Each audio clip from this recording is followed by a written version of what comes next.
আমরা চাইলে প্রোডাক্টের এখান থেকে অ্যাকশনস থেকে এডিট করতে পারবো। পারচেজের পারচেজের কোয়ান্টিটি আমরা চেঞ্জেস করতে পারবো। আমরা চাইলে প্রোডাক্টের প্রাইসিং চেঞ্জ করতে পারবো। তো অল আপস টু আওয়ার কন্ট্রোল।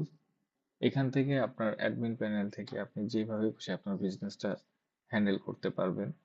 তারপরে যদি আমরা এই প্রোডাক্টসে যাই, লিস্ট প্রোডাক্টসে যাই এবং শার্টসের যে প্রোডাক্টটা আছে সেই শার্ট প্রোডাক্টটা আমরা চাইলে এডিট করতে পারবো। এখান থেকেও এডিট করতে পারবো এবং এখানে আমরা শার্টসের কিছু ডেমো রেখেছি এবং আমরা চাইলে এডিট অপশনস থেকে এডিট করে ইমেজ দিয়ে দিতে পারবো।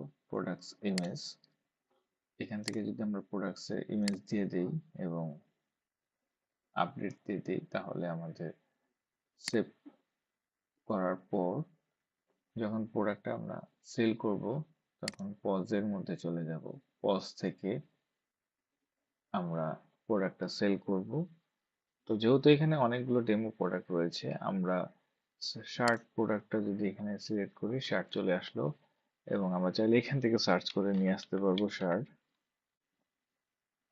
শার্টের এসকিউ ওয়াইজ আলাদা ভ্যারিয়েন্ট এবং আলাদা এসকিউ ওয়াইজ শার্টের কালার ওয়াইজ চলে আসবে এবং এখান থেকে আমরা পিস দিতে পারবো। যদি আমরা 4500 পিস দিই, যদি কোটেশনে ক্লিক দিই তাহলে আমাদের এখানে কোটেশন বেস আমাদের চলে আসবে।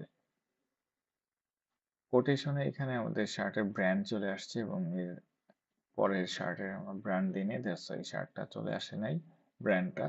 তো আমরা এখানে কোটেশনের টার্মস অ্যান্ড কন্ডিশন দিতে পারি পাইকারি বিক্রির সময়, যে প্রাইসের বিষয়গুলো, ইস্যুসগুলো আমাদের নিজের মতো করে আপনারা যেভাবে বলবেন আমরা ওইভাবে আপনার ইনভয়েসের মধ্যে বা কোটেশনের মধ্যে টার্মস অ্যান্ড কন্ডিশন অ্যাড করে দিতে পারবো এবং আমরা যদি প্রিন্ট দিই তাহলে এই কোটেশনটা প্রিন্ট হয়ে যাবে।